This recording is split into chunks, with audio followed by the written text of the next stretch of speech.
반갑습니다. 필그림입니다. 오늘은 그 러시아 마피아가 관련이 되어 있는 뮬가라는 마약에 대해서 좀 이야기를 해볼까 합니다. 저도 아무리 이 뮬가라는 이 마약에 대해서 자료를 찾아봐도 크게 자료가 없습니다. 그만큼 국내에서도 많이 알려지지 않았던 마약인데 이미 뮬가라는 이런 마약과 관련돼 있던 사고는 2004년, 2006년 기사를 보니까 2009년에도 있었습니다.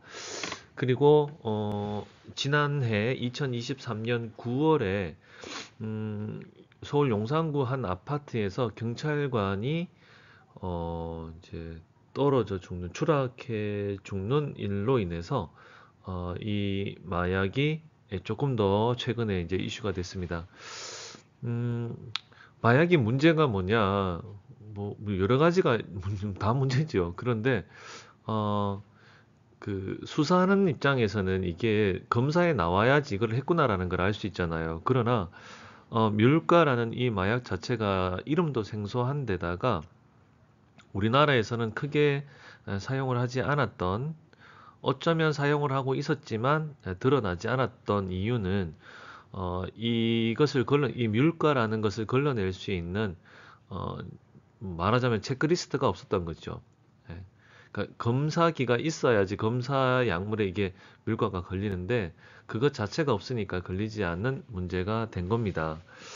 그러면 여러분 이렇게 생각할 수 있잖아요. 그럼 이번엔 어떻게 걸렸느냐라고 이야기를 하면 아마 그 수사 과정에서 이제 이 뮬가라는 마약의 얘기가 나왔던 것 같고요.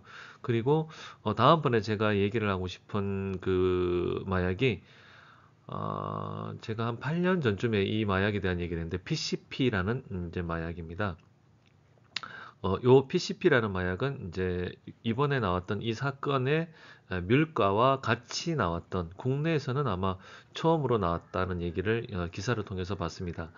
이 뮬가라는 마약이 예전에 이제 그 예전에 이제 구소련에서 우울증 치료제로 사용됐던, 그러나 이제 부작용이 너무 심해서 금지된 약물입니다. 어, 왜냐하면 이 약을 하다가 이제 자살 충동이 많이 올라왔기 때문에 사람이 죽는 경우들이 이제 많이 발생해서 이거를 사용하지 않았다 그러는데요. 지난번 제가 영상에서 마약은 이제 흥분시키는 흥분제와 그리고 억제시키는 억제제가 있는데 뮬가는 억제제 계열에 들어갑니다. PCP라는 마약도 이제 억제제에 들어갑니다. 요 뮬가는 감기약이나 식초를 가지고도 이제 재료가 비교적 쉽고 제조하는 사람들은 뭐 하여튼 나름 그런 기술이 있으니까 그거를 만들어내는 것 같습니다. 어, 제가 이거를 좀 조금 더 이제 내용을 봤더니 이제 민초산하고 감기약이 이 뮬가를 만드는 어떤 주 원료인 것 같아요. 그러니까 민초산도 제가 검사를 해봤는데 민초하니까 뭐 거의 나오지를 않더라고요. 근데 민초는 이제 사이클로헥세인, 시클로헥산이라는 유기화합물입니다. 이제 그 화학적으로 이제 만들어지는 그 벤젠의 수소를 넣어서 만들어진다 하더라고요.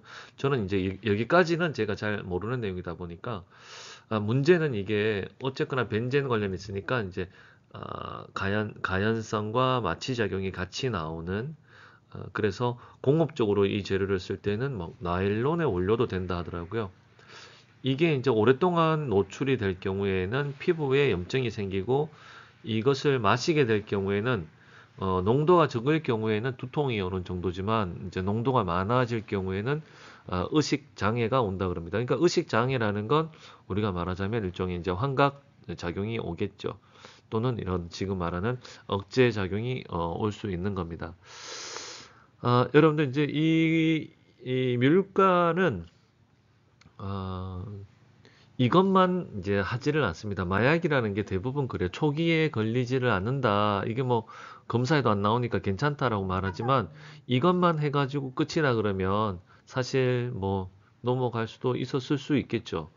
우리나라의 기사에도 보면 뭐 이상한 사람이 행동했던, 제가 볼 때는 뭐 정말 제정신으로 저런 행동을 할까 싶은데 또 마약은 하지 않았다 이런 내용들도 나온 게 있잖아요. 어찌 보면 그랬던 많은 이해가 안 됐던 사람들의 행동과 그런 기사들 중에는 이런 뮬가와 같은 소변 검사에 나오지 않는 마약들도 있지 않았을까라는 생각이 듭니다. 다만 여러분 이런 거죠. 지난번 제 영상에서 제가 자주 이런 얘기를 하는데요.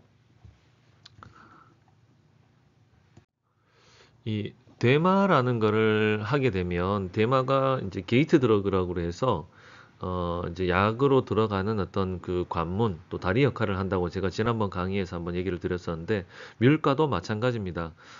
뮬가만 하지를 않는다는 거죠. 이번에 이제 걸렸던 사람들도 PCP라는 이 약물 또는 여기에 아편 계열의 이 약물을 같이 이제 쓰는 거죠. 근데 이제 이야기 이제 했다시피 뮬가 자체가 억제니까 억제하는 데 있어서 아편 계열을 쓴다는 건 더 깔아앉히는 거잖아요. 그래서 걸리게 됩니다. 그럼 걸리면 너 뭐 했어? 뭐 이렇게 하니까 뭐 뮬가 얘기가 나왔겠죠. 여러분들 조금 조금 하다 보면 결국은 이렇게 이런 식으로 기사에 나오고 문제가 생기게 되죠. 검사에 나오지 않으면 끝인가? 여러분 우리 사회에서 요즘 뭐 물뽕 얘기가 많이 나오잖아요. 예, 언젠가는 본인이 하는 그런 문제의 약물을 사용하다 보면 문제가 이렇게 충분히 생길 뿐만 아니라 또 걸리게 됩니다. 만약 걸리지 않는다고 해서 또는 소변 검사에 나오지 않는다고 해서 안전하다거나 또는 해도 되는 건 아니겠죠. 절대로 손을 대서는 안 될 것이고 또 어, 빨리 이런 문제가 본인에게 있다 그러면 뭐 상담이나 또는 또 마약 대치운동본부와 같은 이런 곳으로 또 저처럼 이제 중독 관련된 전문가로부터 또 특히 약물 관련해서 또 전문적으로 상담하시는 분들이 계시기 때문에 빨리 또 이런 부분을 또 상담도 받으셔야 되겠습니다. 모르시는 분들은 굳이 관심을 가질 필요는 없지만 알고는 있어야 되지 않을까라는 생각도 듭니다. 날이 또 어제부터가 좀 추워지고 있는데요. 오늘 보니까 또 해가 나고 있습니다. 여러분들 겨울 잘 또 나시고 또 보내시며 또 건강하시기를 바랍니다. 감사합니다.